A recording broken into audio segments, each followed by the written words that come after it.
Hey, and welcome to the Big Damn Podcast, the monthly peek behind the scenes of our independent film production and distribution company, Big Damn Films.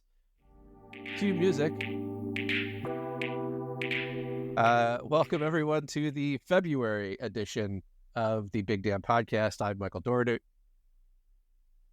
I get to say a new name, Logan. You do. You do get to say a new name. Gonna update this. I'm Michael Jane. Nice to meet you, everybody. Jane. I'm Michael Jane, and joining me in the co-pilot seat is Big Damn Films co-owner and man of all brilliant things, long-form running, Logan. Let's get back. Today we're diving headlong into the new year and taking a closer look at some of our upcoming projects and goodies we have in store for you. Normally, we've been running at about an hour with these things. I think this is going to be a little bit shorter because we've had a little bit of a curveball in the month of February. We have. It has definitely not gone according to plan.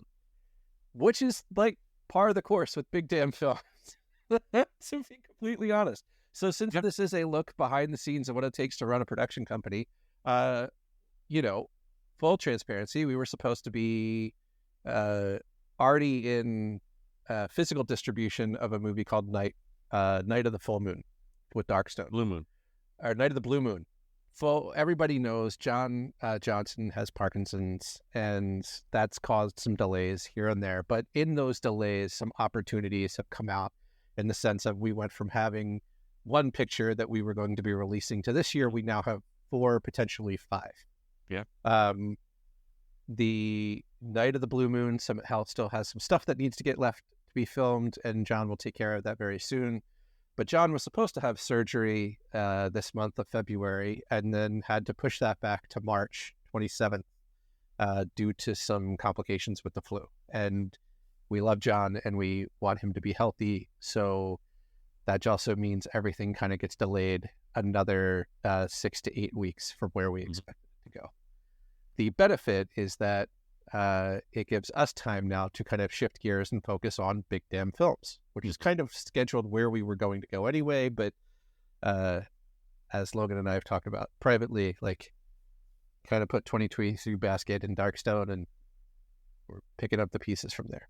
Yeah, and not only that, it's given us the opportunity, I think, to look at we were looking to distribute, obviously, Night of the Blue Moon is kind of the first feature, the kind of big film out the gate, make a show of it.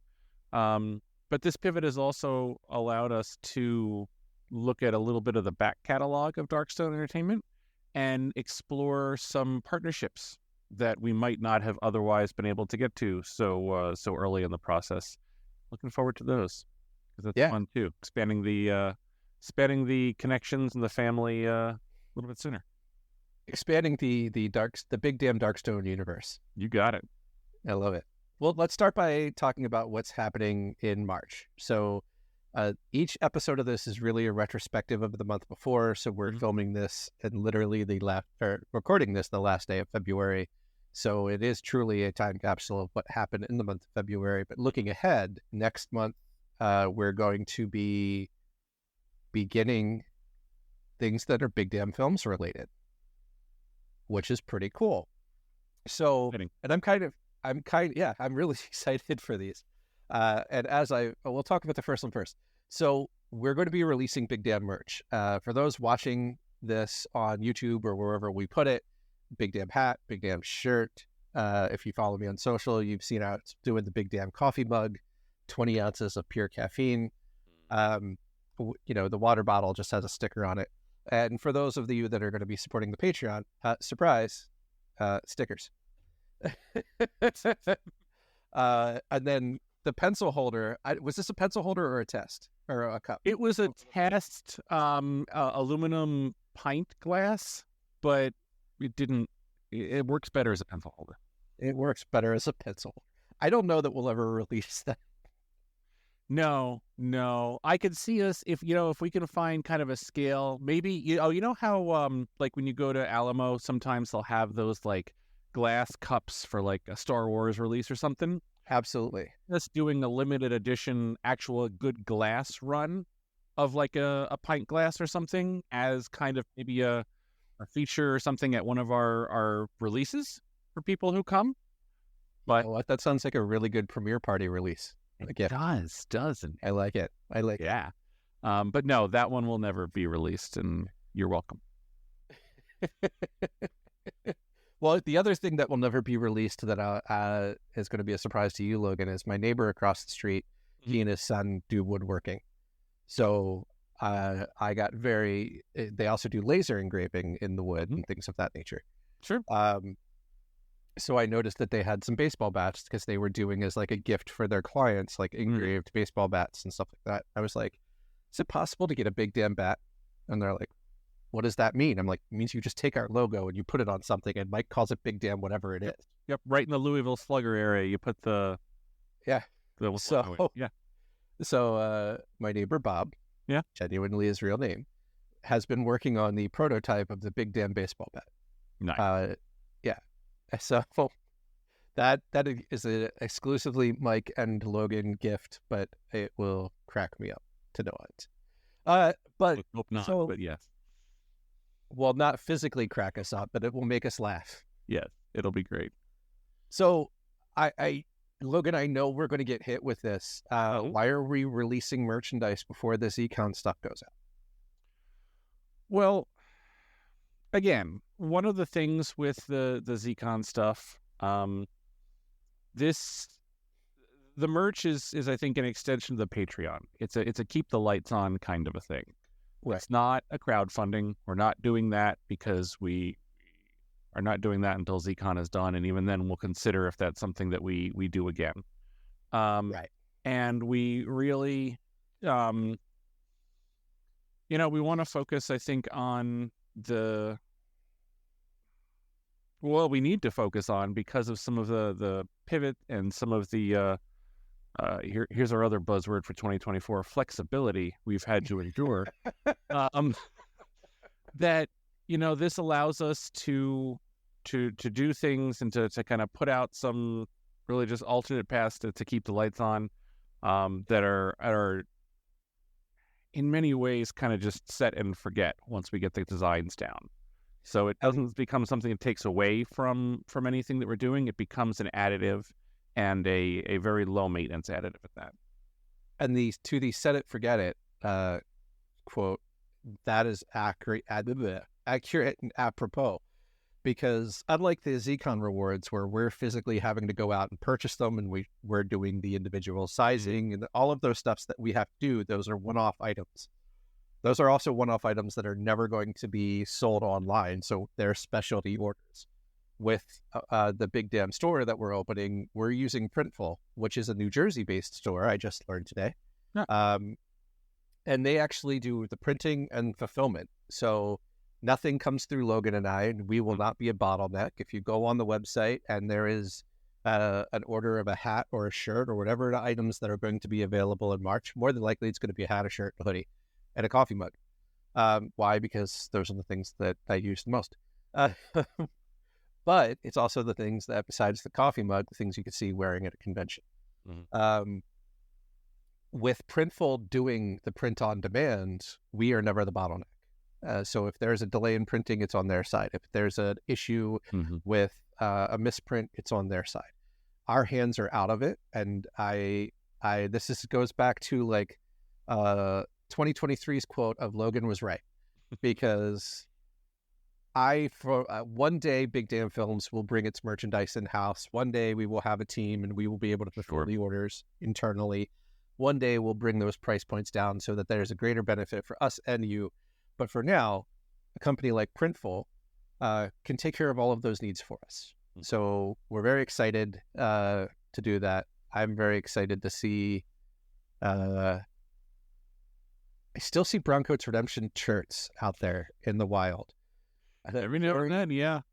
Every now, or if somebody knows I'm going to be somewhere, and they'll be like, "Oh, I wore my shirt." And there's the two versions. There's the black and white version for the OG people who were there during filming, and then there's the one with the basically the DVD front, color. Yeah, it's the DVD color. And so that I see those out in the wild, and I'm like, I know those are our people, and it'll be nice to be able to see, like, our logo and our icon on people's clothing. Or if like they're taking pictures of their coffee mug somewhere. Yep, absolutely. And going along too with the Patreon that we'll be releasing soon too. The people who sign up for kind of that highest tier and have that Patreon exclusive, that'll be an extra little eye catcher for us and for them at the conventions or stuff. And to know that not only is it our stuff, but it's like, oh, we know now exactly that you signed up for a tier for at least 3 months and were around and supporting us, at the beginning when we needed it. And they get that extra special recognition, appreciation right off the bat. And as the research I've done today, we'll be able to order those things through Printful ourselves. So again, there you go. Those are piecemeal orders, and third-party processing is a wonderful thing. Super excited. Logan, I was just touching up some of the Big Damn Patreon video, chopping it down. Logan and I tend to get a little long-winded. And when I say Logan and I mean me, tend to get a little long-winded. And our Patreon video, it is. It was 9 minutes long, and I'm trying to get it down to 5. So that takes us through the Big Damn Film stuff, which is really exciting because then there's stuff to talk about. And part of the reason we've been so quiet as a company on social media is because we wanted to give John his space and his grace and to figure out what's going on with his health-wise. And the last thing we want to do is make an announcement that something is coming out only to retract it months later. So that's the other part of the thing that Big Damn Films is going to be doing as we go forward, is very cautious about when we say we're going to do something, that we're going to do it. That their things are going to come out on time, things are going to maintain.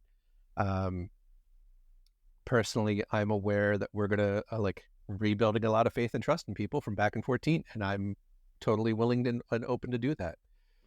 But it's also a matter of when we're coming out with projects, to come out with projects at the time that we say that we're going to come out. I would rather them come out earlier than expected than come out late. So that takes us into the films. So our first DVD Blu-ray sale is going to be the re-release of Fright Before Christmas 1. I'm very shocked that I got that right on. I so get Night of the Blue Moon. First try, yeah. I know, right? Pre-sales beginning around St. Patrick's Day, with 90 days after that is when fulfillment goes through. And you know who's going to be shipping those for us, Logan? Nah, who's that? Printful. Printful. Amazing. Again. Love it. Again, 2023, the year that Logan get to say I told you so. So yeah, the other nice thing is working with a company like Printful, who is in Jersey with me. We can get our orders. We order however many Blu-rays and DVDs that we need. We give them to them. They put them on a warehouse, and then they fulfill them as orders come in. And then there you go. But that will be after the pre-sale. We're also working on getting Fright 1. Fright 1 is currently available on Amazon for those that want to see it. That is good directly through John. We're going to try to get it on additional streaming services like Tubi and Freebie and other places like that. So there's more opportunities for Fright to be seen by people. Second movie. This one is one actually I've been excited about a little bit. This kind of goes back into the back catalog of Darkstar Entertainment, and this will be the first time that Rifters will be released anywhere. Starring? Well, it's starring a couple. This is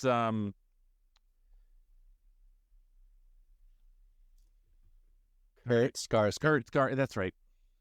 There's a last name that I was tripping up on, but yes, Kurt Skarsgård, who was our big bad in Browncoat's Redemption. Rifters has the honor of doing what John says he does, which is there's a bunch of people from Browncoat's Redemption, like Kurt, that you're going to see in it. It was filmed 2015 and has kind of been sitting in the back burner for John for a while. One of the reasons it was sitting on the back burner was trying to work out the score for it. And this is one of the parts and one of the opportunities that we have because of some of the reshuffling that we've done is that we'll be this film will now be being scored by Enlight Entertainment's Justin Timpane. If anybody's familiar with the Ninja's Verse series, among others, which is where I'm familiar with him from. And We've heard some snippets and samples already, and it's going to be a great score. So there's a nice little DMV, DC, Maryland, Virginia filmmaking coalition of people that know each other. Me, John, and Justin are in that group. And we kind of share and have traded actors at some point. So like Daniel Ross is originally from Ninjas vs. Monsters and Zombies and Vampires and all of those things, and has come over to be part of ZCon. And Kurt was originally part of the bad guy in Browncoats that's gone on to work in a bunch of stuff for John and has worked for Justin. So the three of us at some point need to make a movie together and just, or at least have each of us tell the same story from different perspectives, which would be a fascinating story to tell. That really would. So it's personally exciting for me because it kind of brings this area of filmmaking full circle, which takes us into releasing that around June. And because Rifters has kind of been out there for a while, we're going to do a straight to DVD, Blu-ray streaming release for that as well. We might do a local premiere for some of the cast and crew because this will be their chance to finally get to see the finished product. But I don't know that we're going to do like a big theatrical push for it unless through some weird kismet that there gets a lot of traction on it. And the Darkstone family and Gravers and Big Damn fans can all come together and say, we want to see this in the theater. But you have tons of times because we're not looking till, targeting June, July for releasing that. Yeah, we definitely have the opportunity to kind of read the room there and pivot and adjust as we need. That takes us into the movie that we were supposed to release last year, but hopefully, actually, we will be releasing it this year, Night of the Blue Moon. Again, got it right on the first try. Love it. There's just a little bit of scenes left to film with that. There's some editing to do. And then that's the big one. We're still going to give Night of the Blue Moon the big treatment and push that it deserves. God is super excited for that movie. Why? Logan and I die in it. We do. That excited. It's also our first foray into the Darkstone universe. And we enter in the Platinum phase. No, not the last. I think we have two more, but at the last one, I'm curious to see what we're doing. Screw it. We're just going to talk about it. Sharky Son of a Bitch. Kind of not sure. I think that still has some scenes it left to film. There's a few things left to film on that, and I think it's mostly editing after that. Right. And then the one that I know that you and I are super kind of excited for is Right Before Christmas 2 because we've got to see the first draft edit on that and this is, and John will be the first one besides Logan and I to tell you, this is a unique opportunity where the distributor is involved very early and we're able to help kind of be like, hey, this is some things that we see that are opportunities.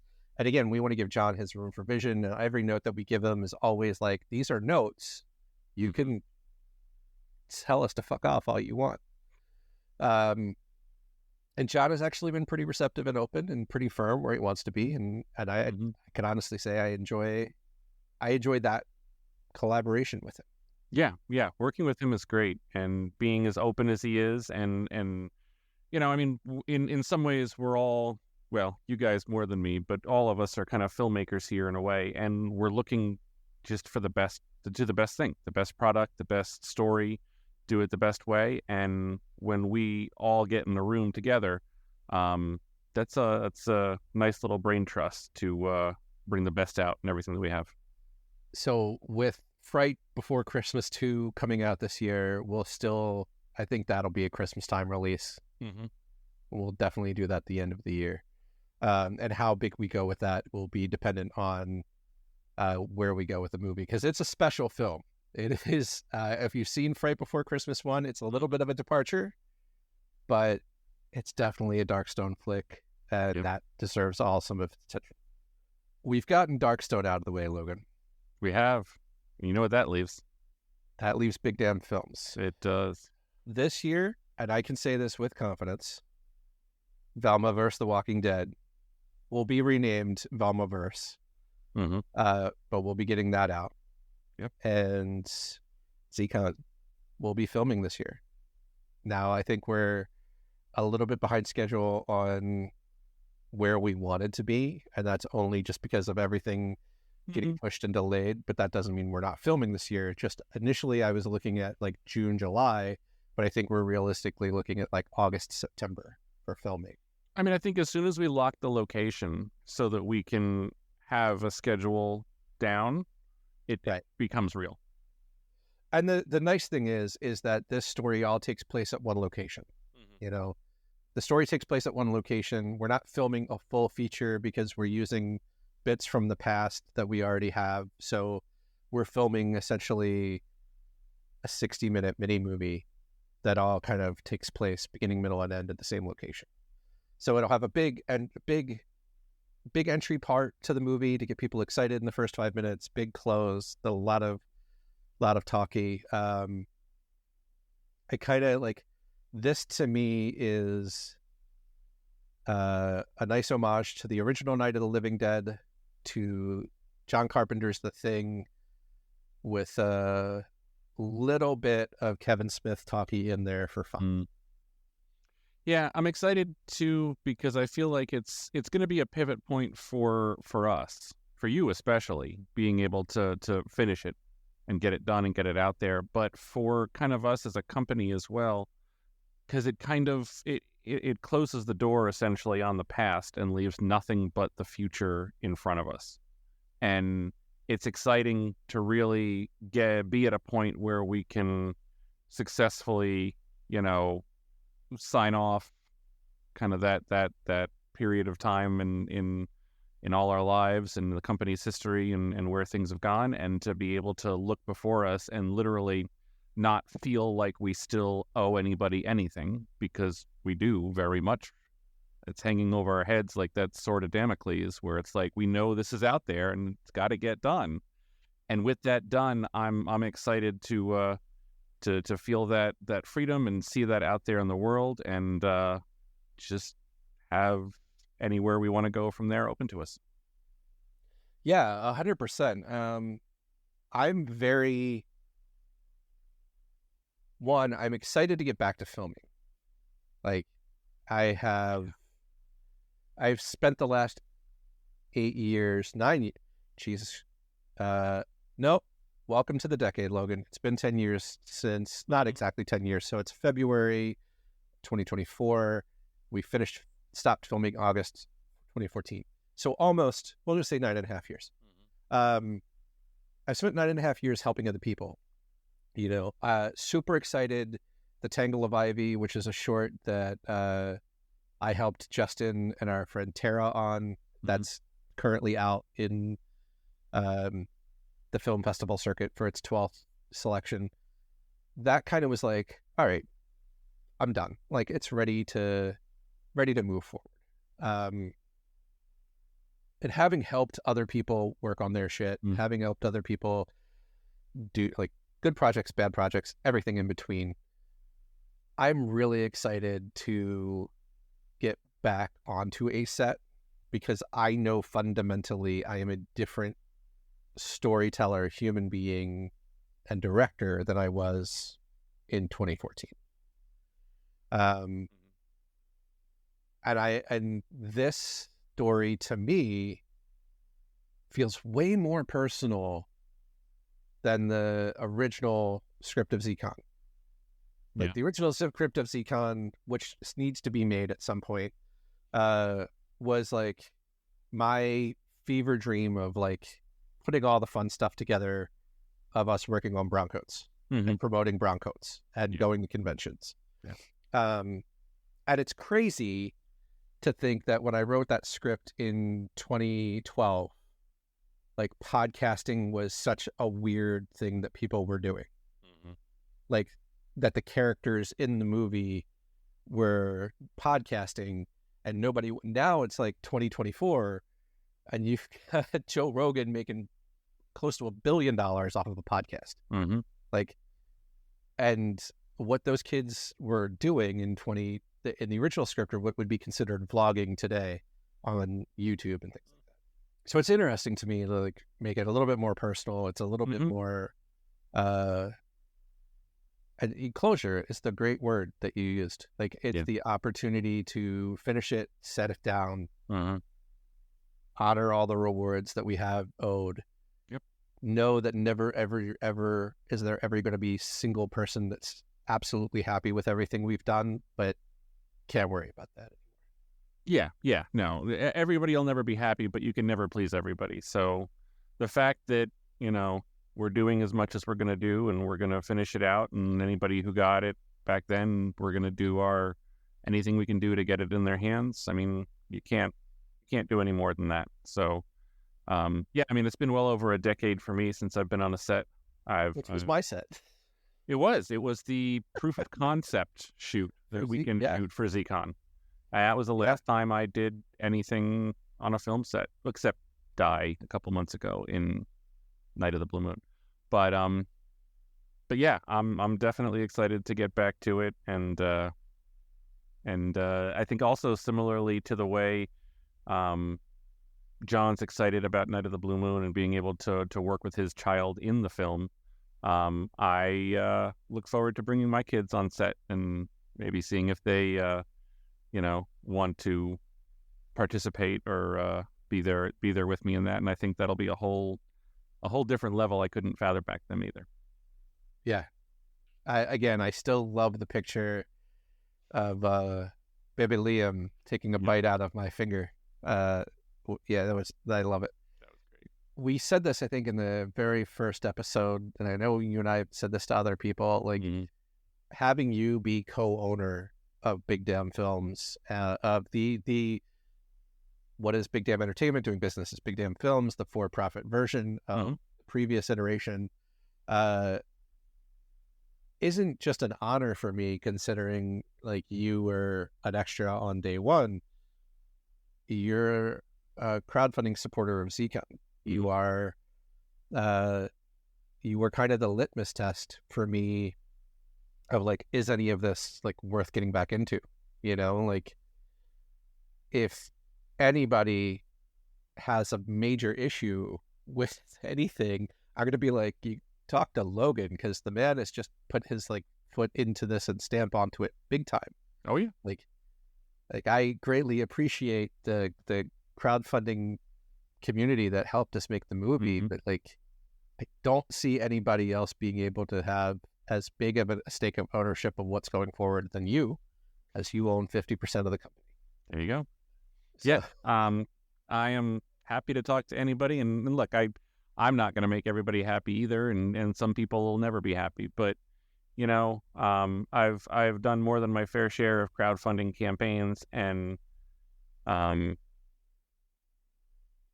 never seen one kind of come back from the dead, pun intended, somewhat like this. So yeah, it's exciting to be a part of it, and knowing all the history and the story, and knowing you as well as I do, like it was. We'll make it right. We'll take care of it, and we'll move on, and it'll be one more story to tell in the Big Damn Films autobiography one day. Yeah. We'll call it the Big Damn Look Back. So to kind of like close this episode, I want to do something that we haven't been able to do on the previous ones, mainly because I haven't audibly mentioned this. But I want to take a moment to thank Zachary Noah Zafer Summer, who DJ named Zafer, who is Matt in ZCon, one of the lead kids, who is the musician and composer of our intro and outro music for the podcast. It's a huge honor to have somebody like Noah to me. He will always be Noah to me. Be willing to honor, give something to Big Damn Films. And he and I are still talking about a way to make sure that he can get compensated so we can use this and he can get paid. But on that note, we're going to put the outro music here. And there you have it, the February edition of the Big Damn Podcast. Be sure to like, subscribe, and follow us on social media. Stay tuned for more behind-the-scenes goodness and random topic changes that we come up with on the fly in our upcoming episodes. And as always, thank you for joining us. And until next time, keep telling your big damn stories.